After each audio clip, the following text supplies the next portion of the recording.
Hello बच्चों, let's read the question. The question says if we take water at temperature TA in a container having thermally conducting wall and enclosed in a huge heat reservoir at temperature TB.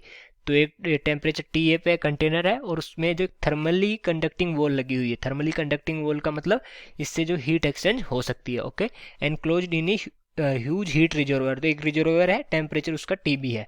What is the correct expression for change in internal energy if no work is done at constant volume. तो क्या हो रहा है कि constant volume पे कोई work नहीं होता है क्योंकि डेल्टा वी क्या हो जाता है, जीरो हो जाता है. तो चेंज इन इंटरनल एनर्जी पूछा है. ओके, तो सबसे पहले देखते हैं इस क्वेश्चन का की कॉन्सेप्ट.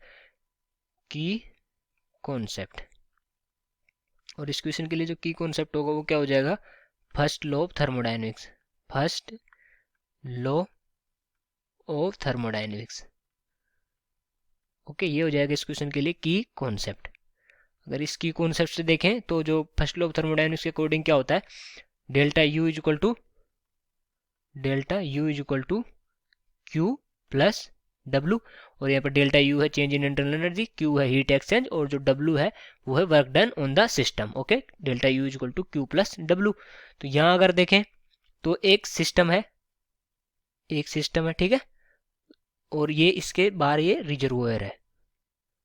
ठीक है, ये रिजर्वोयर है और इसका जो टेम्परेचर है, इसका टेम्परेचर है TB और इसका जो टेम्परेचर है इनिशियली वो क्या है TA. ओके, और ये इसमें जो वॉल है, इसकी सिस्टम की जो वॉल है, ये क्या है, थर्मली कंडक्टिंग. मतलब ये जो बाहर रिजर्वोयर है इससे हीट एक्सचेंज कर सकती है. ओके, अगर ये हीट एक्सचेंज कर सकती है तो जो इंटरनल एनर्जी को इंक्रीज या मतलब इसमें चेंज लाने के लिए हम जो हीट एक्सचेंज करके भी इसमें चेंज ला सकते हैं.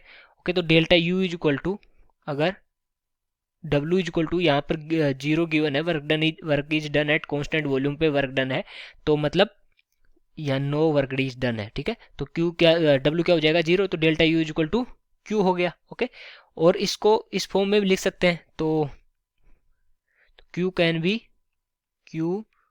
Can be measured in terms of TB minus TA.